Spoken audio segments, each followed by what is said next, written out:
switch parties? Keep your seat. The NDP want to shut that down and force politicians to face voters again.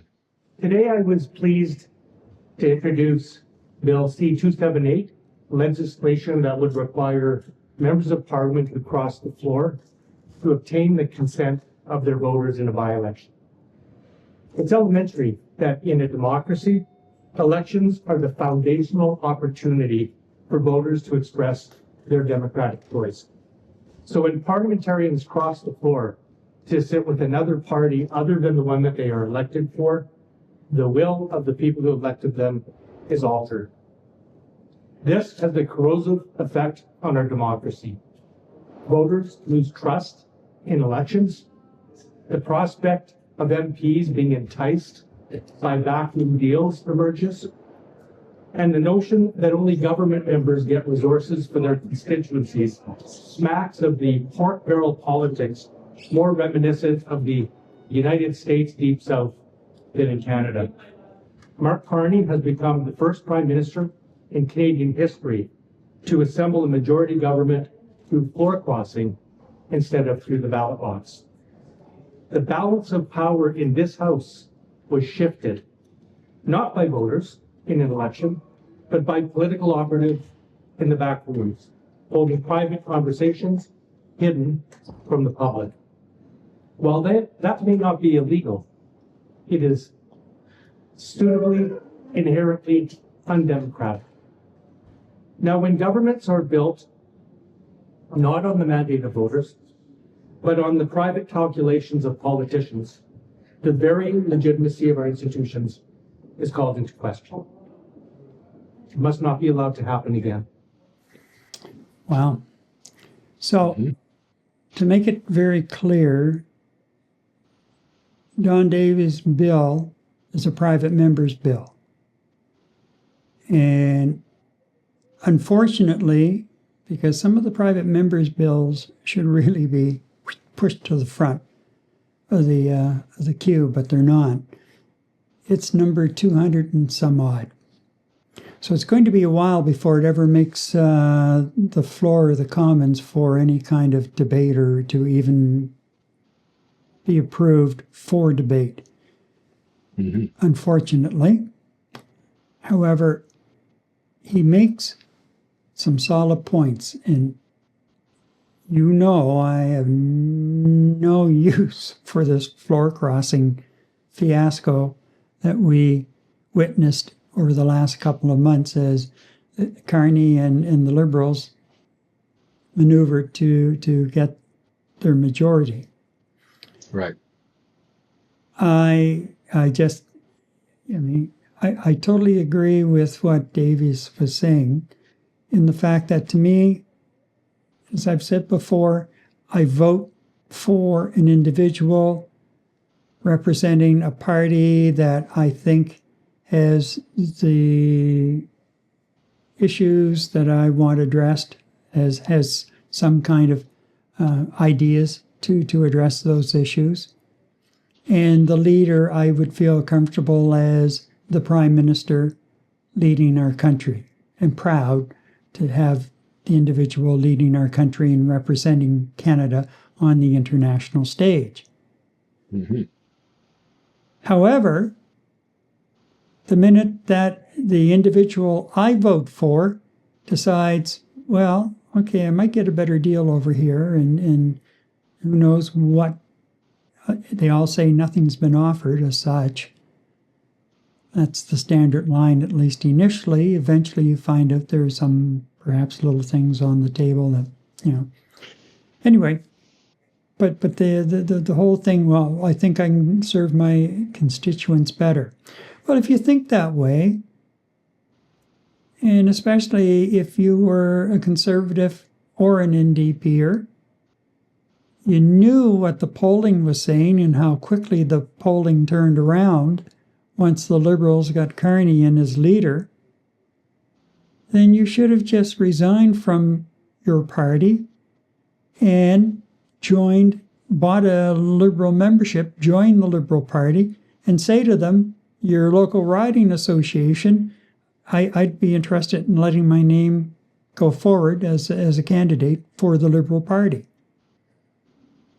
And then I get to decide, okay, do I want this individual representing me at the local level? Do I want this individual and his party representing me? Do they align with what I'm looking for? And do I want the party's leader representing me as Prime Minister of the country? That's fair. Yeah. But when it goes the other way and all of a sudden they're, crossing the floor with big smiles on their faces, I can serve my constituents better, I call bull. Yeah, that's bull. Because a lot of you, if you're weak enough to be able to be manipulated to cross the floor in the first place, then you'll be up in the nosebleed section of the back benches. I'm sorry, but that's the way it is. Mm-hmm. And not to be heard from until election time. And then you're probably going to find yourself out of a job because a lot of people will be pissed that you crossed the floor. Yeah. So if there's not enough, it's not illegal at the moment, and it's been done, since we started with the parliamentary system. Since the start that doesn't make it right. Yeah, that does not make it right. And it becomes even more so now when you get into situations like we had. Canadians elected a minority government. And all of a sudden, the minority that Canadians elected is gone because the Liberals were able to entice enough the opposition to come across to form the majority. Now, it's going to be interesting to watch the by-elections coming up because there will be at least, 4? Maybe 5? Maybe a couple of more because Liberals could lose a few more people through the summer. And really, I don't think Carney's overly worried about it. What he's doing is he's slowly but surely getting rid of the Trudeau leftovers. It's as simple as that. Which is not necessarily a bad thing either. You and I already talked about this before, right? Yeah, absolutely. And I think that, if you feel, the conviction to say to your current party, I've had enough, I'm going to go across the floor and join whatever party is the government of the day, then this bill would require MPs to resign and run under their new party banner. Exactly, yeah. My question would be, how many of these people who have crossed the floor, if that's the law, or if that had been the law in place earlier this year when they crossed the floor, how many of them would have actually crossed the floor? Yeah, same thing came across my mind when I saw this.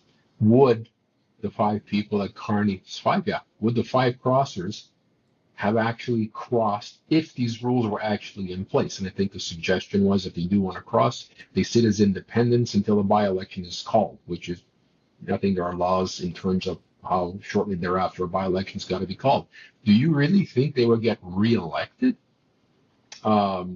I don't know. How many of them would risk their political careers where their values have changed so much, or they become so angry of the values of party they're presently working for, to risk their political careers by making a move like that, where the constituents might say, "Whoa, hang on a second here. What are you trying to do?"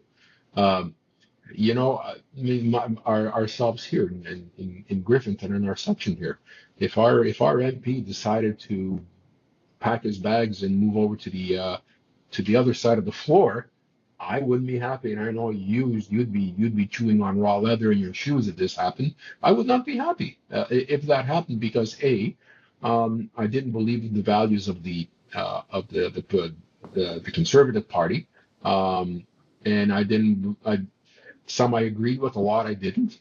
And I certainly am not a fan of Poilievre, willing to give him a chance many times prior to the election, and even since we started since we were working the show, Gary, given the benefit of the doubt, I wanted him to be a courageous and a strong leader, and he just continuously keeps me on a roller coaster up and down, and just hasn't proven himself as PR material.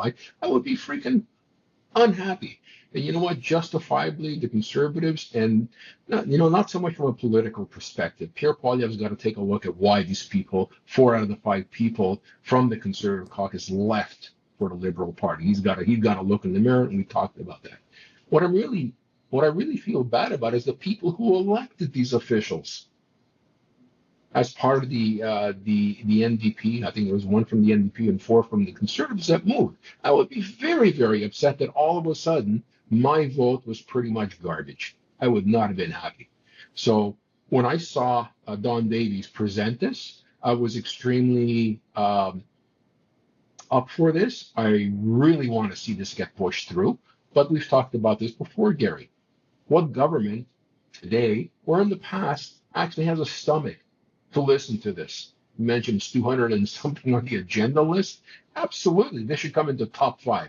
But which political leader, which leader of the government is going to have the cojones to push this through and see that it's important? And I don't know if you know or not, Gary, but yes, absolutely, this has started since the beginning of Confederation. There's something close to 300 floor crossings since that time, whether it's to an opposition party or whether becoming independent. And in the last 40 years, Gary, there's been 45 of them.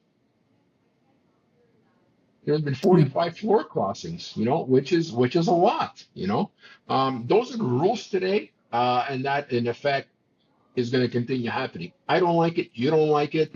I'm sure in the last 40 years, the 45 or so floor crossers, their constituents were not happy. And you know what? You and I pay these guys salaries. You and I pay the government salaries. They're supposed to work for us. And I'm sure if the government listens to the people, I don't think any would be pleased with floor crossing. You know what? Yeah, Liberal Party is very happy they got 5 floor crossers. The other side of the floor is not. But the Liberals have also suffered losses to the Conservative Party. And of course, the Liberal Party is bitching and complaining.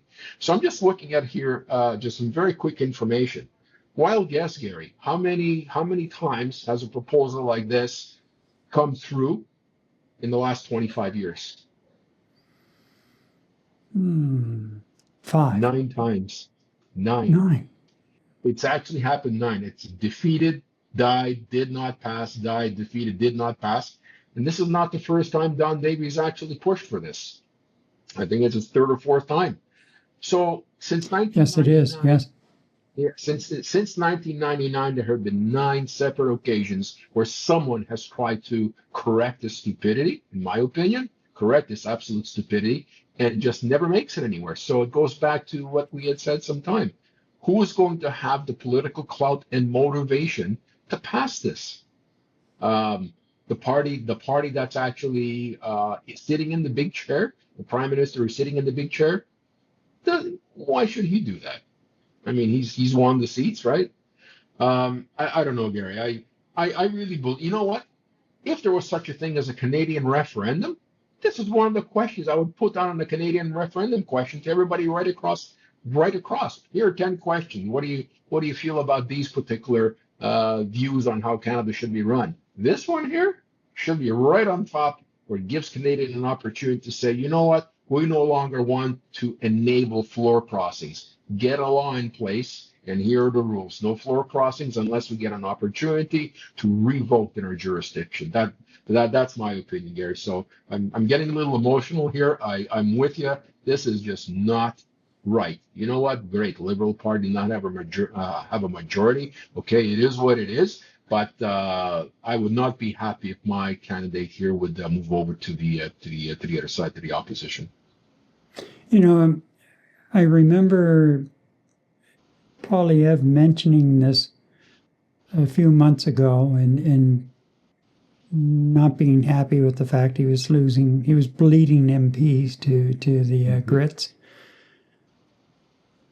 But if you were really that concerned, why didn't you push harder? And you know that Davies is against it, and the NDP against it, and even more so now because they can't afford to lose any more. They have, what, 5 sitting MPs now? So they need to band together. To me, this is an important issue to the average voter. You take the time to listen to what all of the parties are saying, what your local candidates are saying, and you do your homework, and then you go and you cast your ballot. Only, weeks later or a couple of months later, you turn around and you find out, they've crossed the floor, they're going with the Liberals or the government of the day, whatever it is, So, and after you've taken the time and made a decision based on the information that was provided and that this individual was representing, that yes, that represents the values you're looking for, and then again, it's just like you've been robbed. It's just like you've been robbed. Yeah. So I think it is far more important to get this bill moved forward somehow, or call out all of the MPs and the party leaders, like, why aren't you showing leadership, and let's deal with this issue? Because each time it happened, you could see that the chorus against this was growing across the country. And especially in the areas where some of these MPs, their constituents were not happy with them at all. And I think that, to me, the way that this has all transpired is not democracy. No, it is not. That's it. I didn't vote for this. I didn't vote for you as a Liberal, or I didn't vote for you as a Conservative. I didn't vote for you as a Bloc representative. I voted for you as the party you were representing at the time. And because you've done that, why would I trust you this time around? To me, you're an opportunist. Yeah. And usually an opportunist is pretty weak after you just scrape the first layer off. That's just the way I see it. I'm not happy. I mean, just for viewers from a fair side perspective, I had mentioned before on the show that I had voted Conservative before. I did vote for Mr. Harper. And to tell you quite honestly, when I saw Mr. Harper lose a candidate, I forget who it was, I think he's lost 4 in his 3 terms. When I saw a Conservative candidate move over to the Liberal government, I wasn't too happy with it, even though it wasn't my constituency. I wasn't happy with it because I had voted at that time for Prime Minister Carney and his policies and his views, and all of a sudden I had somebody from the Conservative Party move over to the Liberals. That was crap. So it was bullshit to me back then. It's bullshit to me today, not if the Liberals are in power. So I really hope that, Mr. Poilievre, I think this is a fantastic, I call it an opportunity. It's been tabled again. Now, Mr. Poilievre has lost 4 seats. I think you should be banding together with the leader of the NDP and push this as an issue to move it through the government, through both houses, get it up there on the agenda. You know what? Talk about it during question period. I find this as a fantastic opportunity to listen to Canadians. I'm a Canadian. I vote whatever I feel, and I feel is right for the country. Doesn't matter party color, all right? This feels right. These rules should be put in place to prevent floor crossings. So I'll leave it there. Right. And here's the question, folks. Is floor crossing seen as betrayal or legitimate evolution? Seriously? Legitimate evolution? Far from it. It is betrayal. It's betrayal of the trust that you put into the person that you voted for representing X party. And now all of a sudden, boom, they're across the floor. Yeah. So, and then there's the question, voter mandate versus individual MP autonomy. Well, the MP was put there by the voter.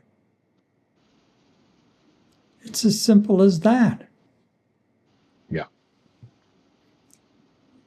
The autonomy for the MP comes if there's something that the government is doing and, or the opposition party, if you're in opposition, is doing that you're not happy with, and you deal with it. But you receive a mandate through winning the most number of votes. Yeah. And that has nothing to do with you having the autonomy to cross the floor at whim. No. You were put in based on the party and the party's platform and your own personal popularity as well. And the minute you make that move across the aisle, that's betrayal. There's no other way around it. You're not going to convince me otherwise. And there's nothing legitimate about it. It's not evolution by any stretch of the imagination. And you're not going to convince me of anything different. Now, we said the bill's way down on the list. It's a private member's bill, all the way down on the list. And the political reality is that the bill is unlikely to pass, the same as the last number of times that they've tried to address it. But some would argue, well, the message is clear. Well, if the message was clear, then the bill would be out in front, and the majority of MPs sitting in the House of Commons would vote in favor of it to ban that kind of circus. So, it's unlikely to pass.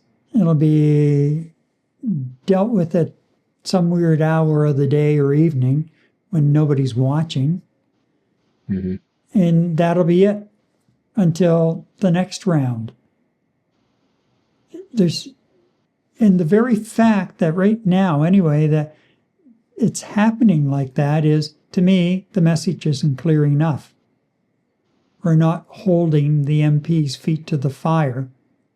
We have to be more vocal about it, and we have to keep the level of our message out in front 365 days a year. You can't let up.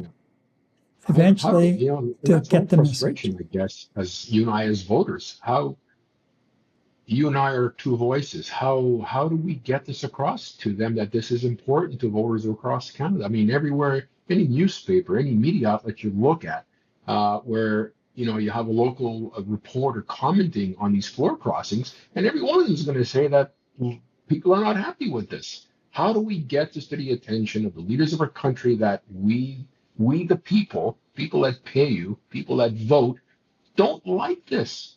Why would a government keep something in place that their voters don't like? It makes zero sense unless it's for their own political gain, which is the sad part about this whole thing. I thought Canada was better than that.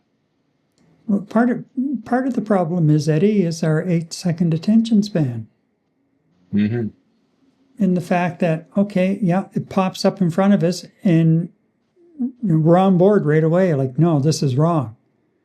And it drags on for a couple of days through the news cycle, and then something else happens and our attention is gone from it until the next time it happens. So it's, like up and down, up and down, up and down. And yeah, it's that's part of the problem as well. But if you just keep talking about it, talk to your neighbors, and you're having a couple of beers or whatever, talk about it. Every time you have the opportunity, send an email to your MP. If you bump into your MP and you're talking about things, you just keep hammering it home. And if you have to, eventually, what may have to happen is, in much the same way as you have groups of separatists in Alberta and here in Quebec, maybe we have to start provincial groups and bring the provincial groups together as a national group. They'll get the message sooner or later, especially.